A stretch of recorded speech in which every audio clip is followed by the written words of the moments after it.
So I'm up to task 9, the chemical observation checklist.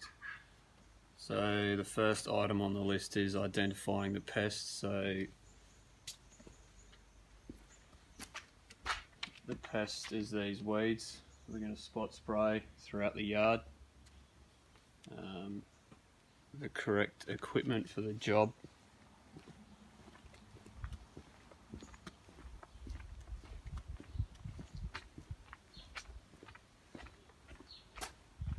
We're using this Stihl knapsack sprayer. The site assessment, work health safety hazards. Well, there aren't too many really. It's a confined area in my own backyard. I've got all the correct PPE. This Stihl knapsack runs well. It's pretty new. So there's no real WHS hazards, environmental hazards. I don't really think there's any either. There's no animals that'll get in here. Maybe birds, but I don't really see that as a problem. We're just spot spraying, we're not blanket spraying, so there's no real issues there. The weather conditions today, it's going to be still clear and 20 degrees, so perfect conditions for spraying, and obviously spraying in the morning is the best time to do it. Off-target damage, there's no issues there. We're using a knapsack, so I can adjust how high I spray. There's no off-target damage like there would be with a boom spray. I've notified the neighbours that I'll be spraying, so that's ticked off.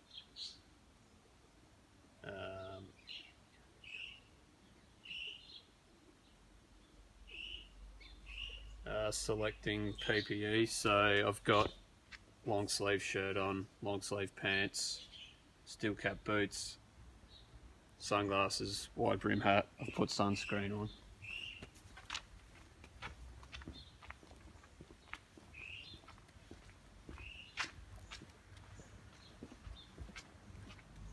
And I've got my PVC gloves, which are easy to wash, and my dust mask.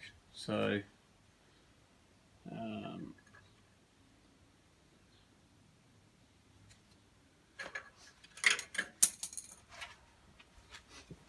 now the application equipment and conduct pre-operational checks.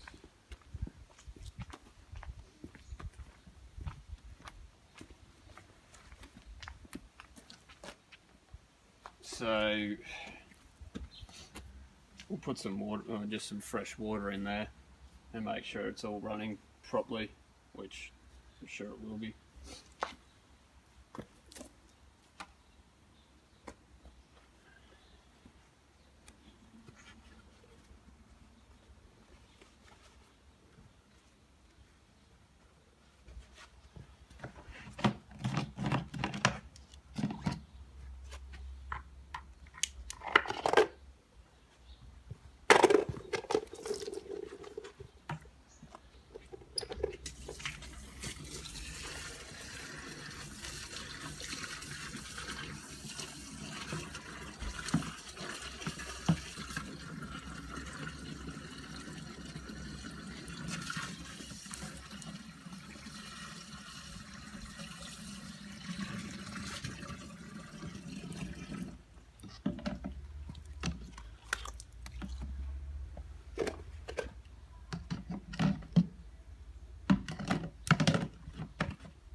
closer.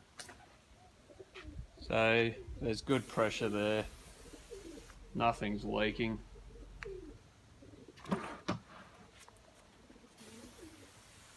That all seems to work pretty well.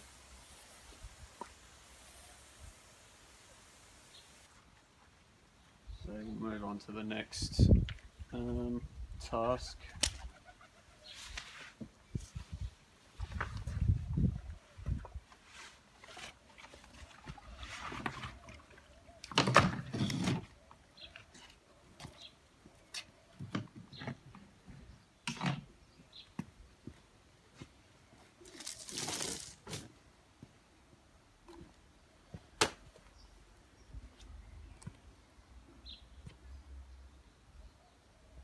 Calibrate equipment prior to use. So I've done that in that little little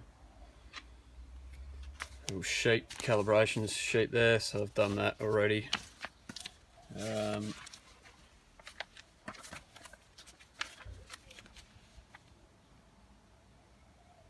So correct methodology for preparing chemicals.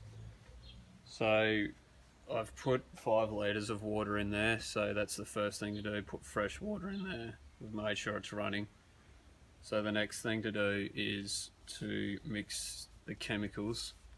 So we will do that.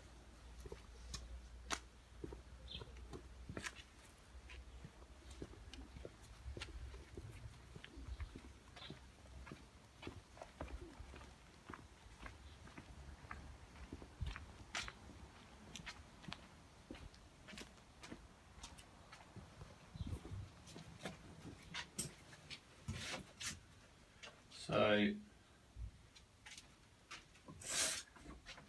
these are the 2 chemicals we'll be using. Climac 360 active constituents glyphosate and Sulphamax 750 active constituents sulfameturon methyl.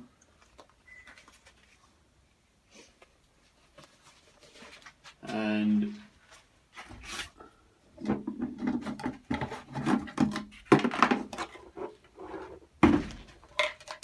we'll be using obviously measuring jug. That one for the liquid, that one for the granular.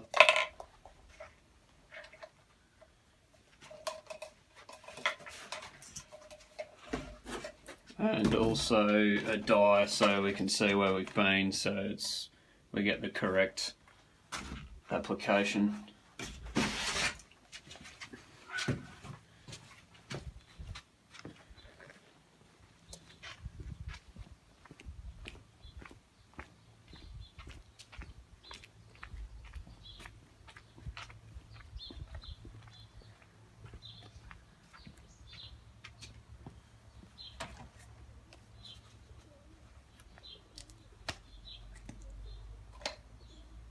So the first thing we do is put the dye in. So we probably only need, there's 5 litres, probably only need 10 ml.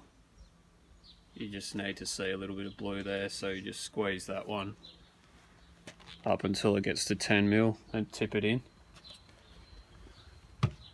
Then the glyphosate, obviously when you're mixing chemicals, put your dust mask on, gloves of course. I'm mixing it in an area where it's not going to run off, so it's not on concrete or anything, it's just on soil. So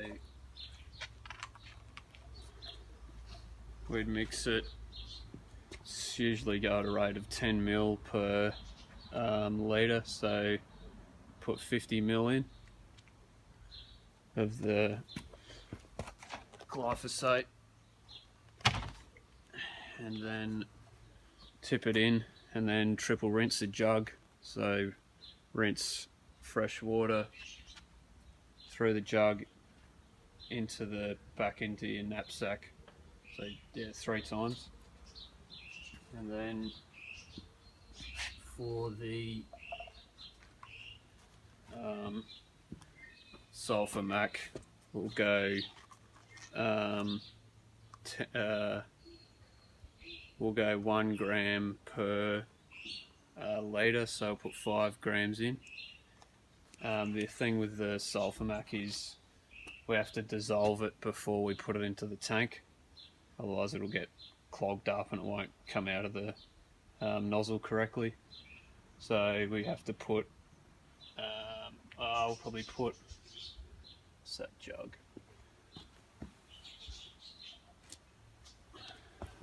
250 mil, probably put 150 mil of water in there, and then our 5 grams of sulfur mac into the jug, and then we'll stir it around, mix it up, and then put it into our tank. Same applies again. Triple rinse the jug out straight into the tank, and that's basically the mixing process.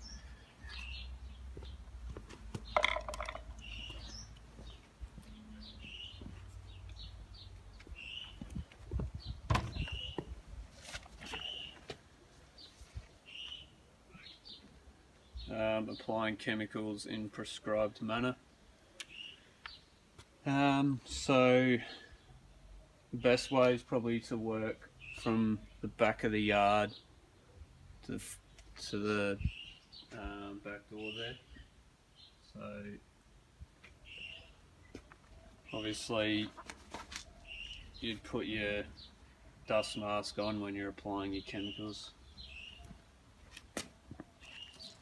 And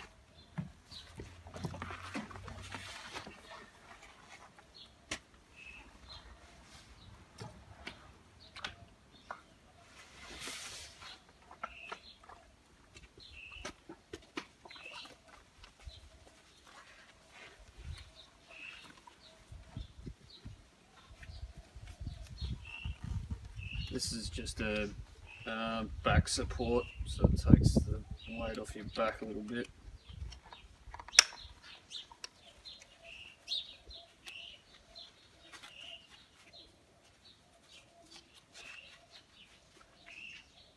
So when we're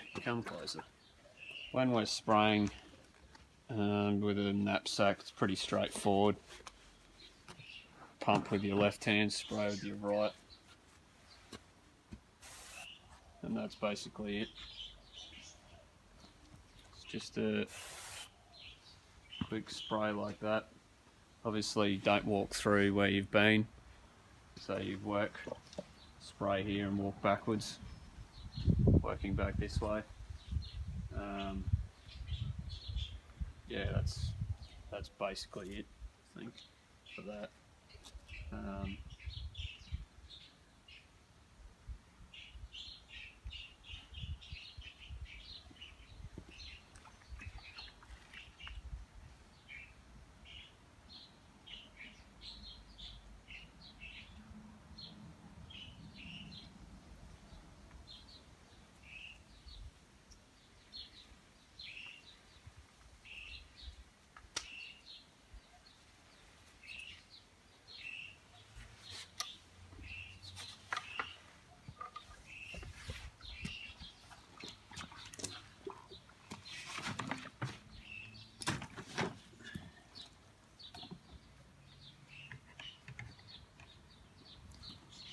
Stop it?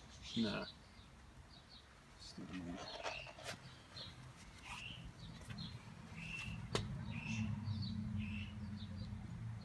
So demonstrate the safe loading of chemicals using appropriate PPE.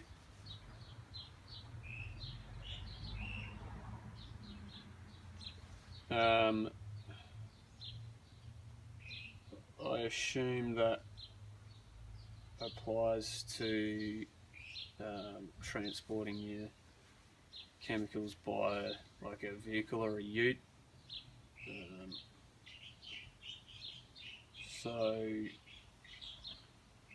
what I do is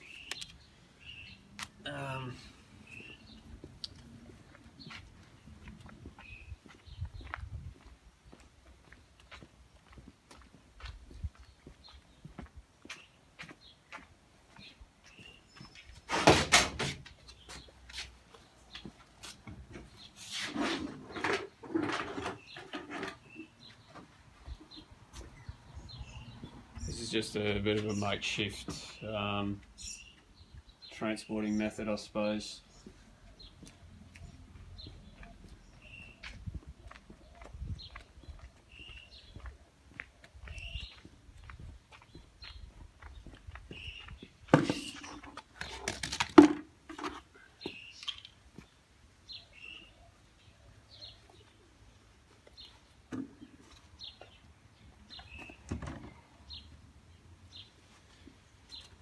So we're transporting the chemicals. I mean, this is just a makeshift thing, but put it into a bucket, so if it spills, it's contained in the bucket.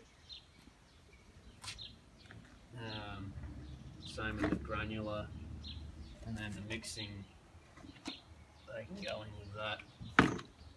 And then I basically just put them on the back of the ute, with a strap around them, and that will be pretty safe. If yeah, that's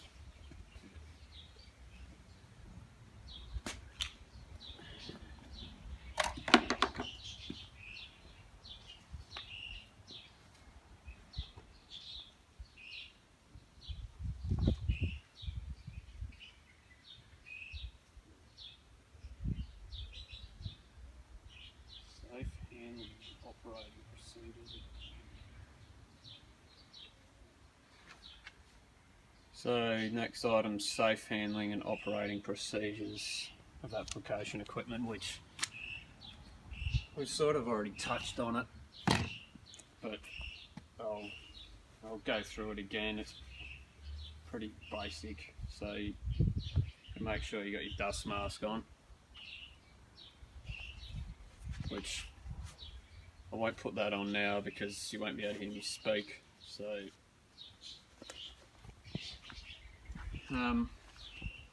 when I'm using a knapsack, I only ever fill it to 10 kilos because otherwise it's too heavy and it's too much of a strain. Watch out for that sheet. Come forward. Too much of a strain on your shoulders and back. So I usually fill it just to 10 litres, which is about there. I'll just put 5 litres in there today.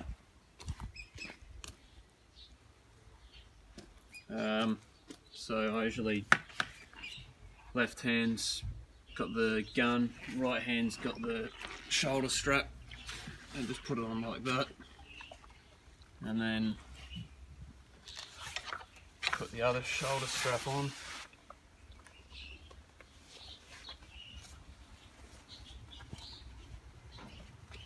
Connect that one.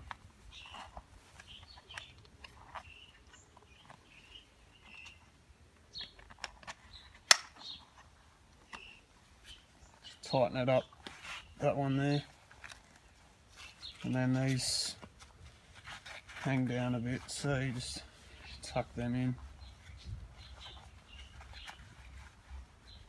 and again hold it with your right, pump with your left.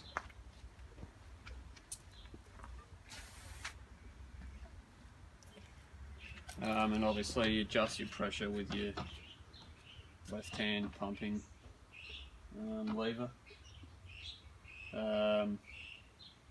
That's about it really. You adjust your shoulder straps down here, down there. You keep your eye on your pressure there, your pressure gauge. So sometimes you won't need it up. You won't need to pump it too hard. You just need to dribble it on there. And yeah, that's about it really. Just make sure you don't walk over where you've been. If you have, I usually just wipe my feet on some bare ground somewhere just to make sure. But that's about it really. Obviously make sure there's no people or whatever else around when you're spraying. Yeah, that's about it. don't spray close to waterways or the usual things. So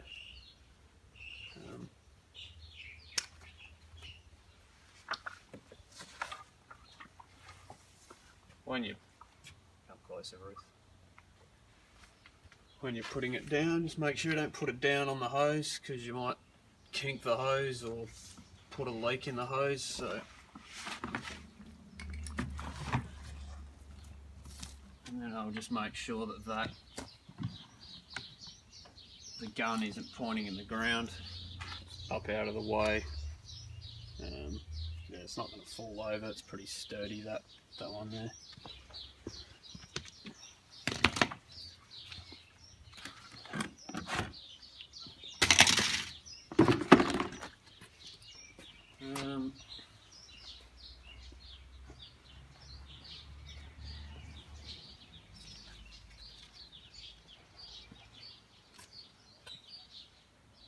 Demonstrate spill cleanup procedures next.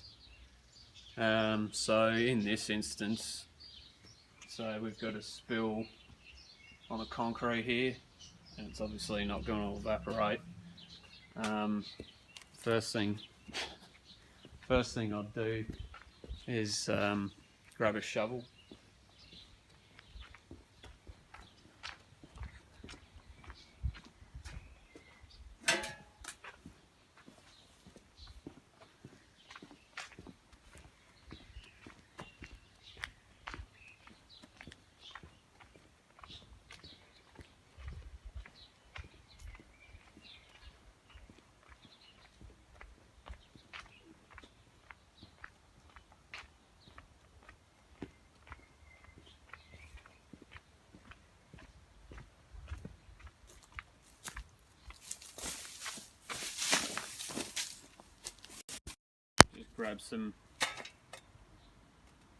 Grab some fresh soil from here, which will absorb the spill.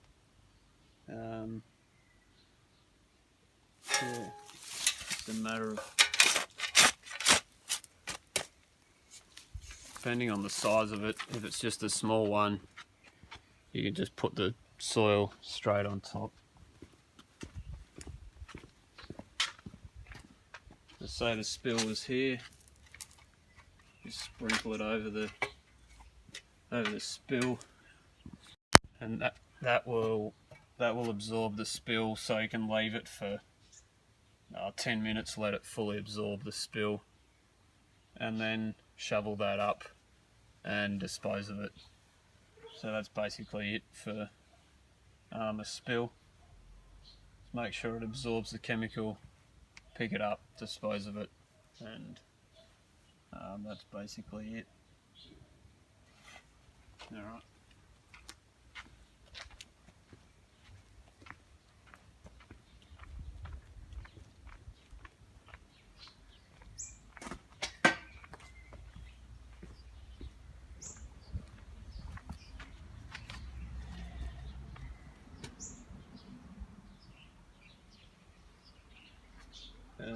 So dispose of excess chemicals and containers as per label and SDS and MSDS.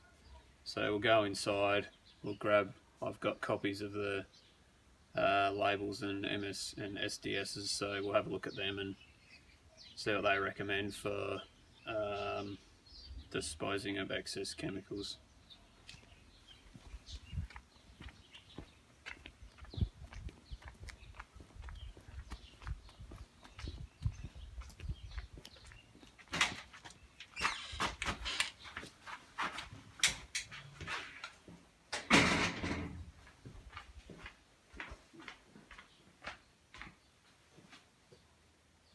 Don't film me for a minute.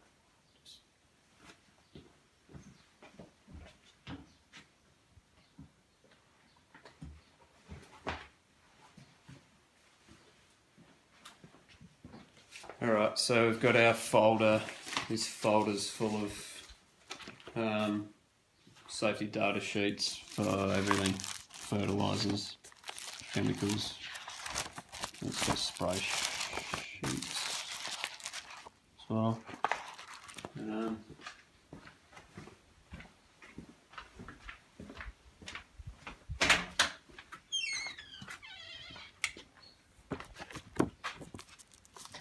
So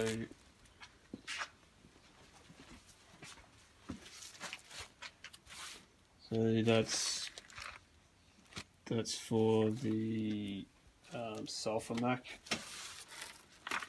So I'll have a look at that.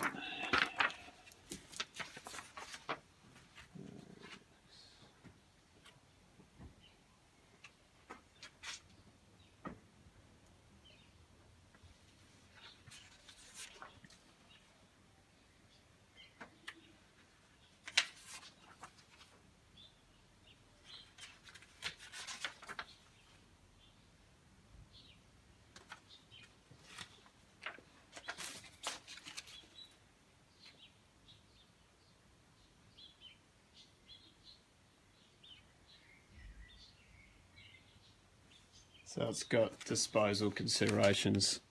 Special help is available for the disposal of agricultural chemicals. Product label will give general advice regarding disposal of small quantities and how to cleanse containers. However, for help with the collection of unwanted rural chemicals, contact ChemClear. It's got a phone number, website. And for help with disposal of empty drums, contact Drummuster, drummuster.com.au. So yeah, just follow that section there, section 13, disposal considerations.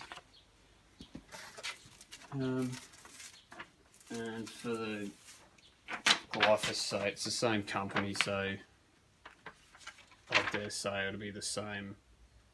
Yeah, it's the same. It's pretty much the same paragraph of writing there, so just got to follow that. Yeah, pretty basic.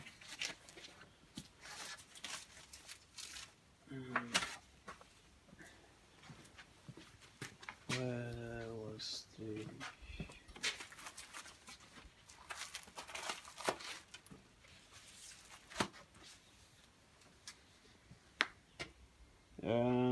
clean, maintain and store equipment and PPE appropriately.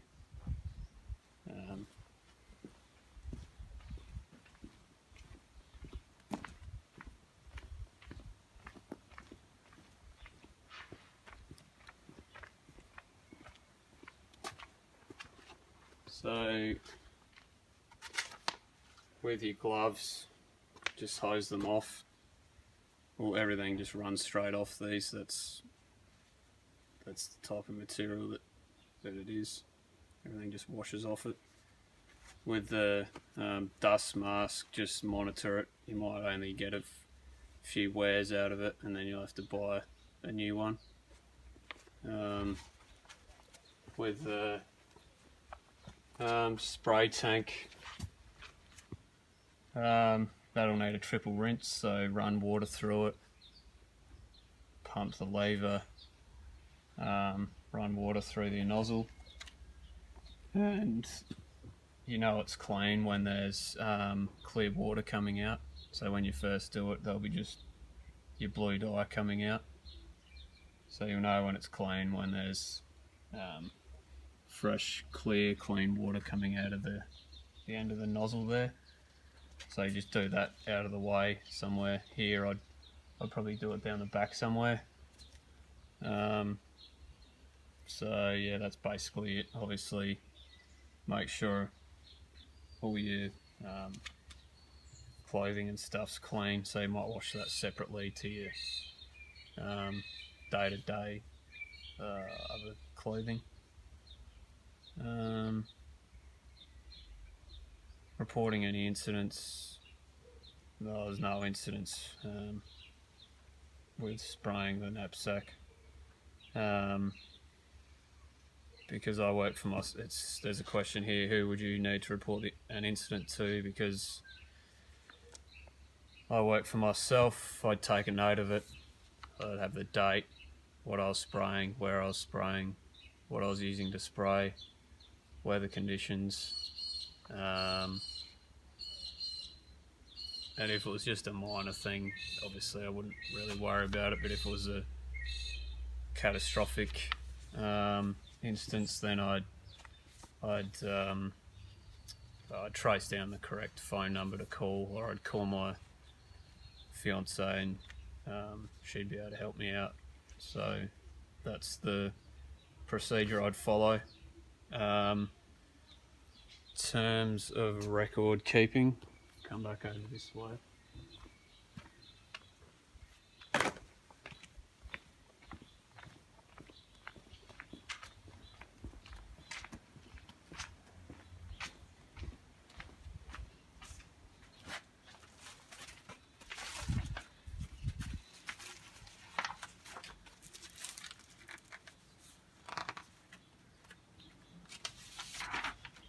So this is basically the sheet that I use when I spray. So before I spray, just before I'll go on the BOM site or the app, and I'll screenshot the weather for the day. So it'll have I'll have the current temperature, the direction of the wind speed, whether it's clear or overcast, the rainfall.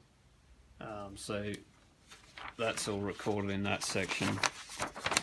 So my name, date, location, area, time, all the information about the chemical, the usual stuff, active constituent, and then the rate, because sometimes your rate might be different depending on what type of weed you're spraying, pest you're spraying. And general, to make sure that the safety data sheet and the label are read and understood. The PPE is obviously important. Information, warning, caution signs posted, so that's important when you're spraying out in public. So for me, I do a bit of work on cricket pitches, so making sure that those signs are posted well before I start working. So a bit of a warning and a caution to the general public. Application tanks clean thoroughly after use. Chemical containers triple rinsed and whole place in bottom if empty. And then just a run through of PPE, whether it's being cleaned, disposed of, and then sign at the bottom. So I'll be filling out one of these today, obviously, if I was spraying.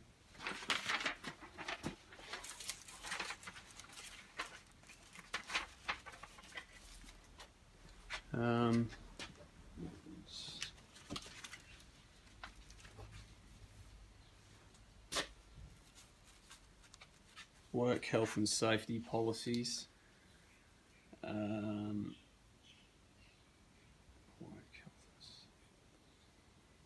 So follow work health and safety policies. So I assume that's a policy that's applies for each different workplace. So I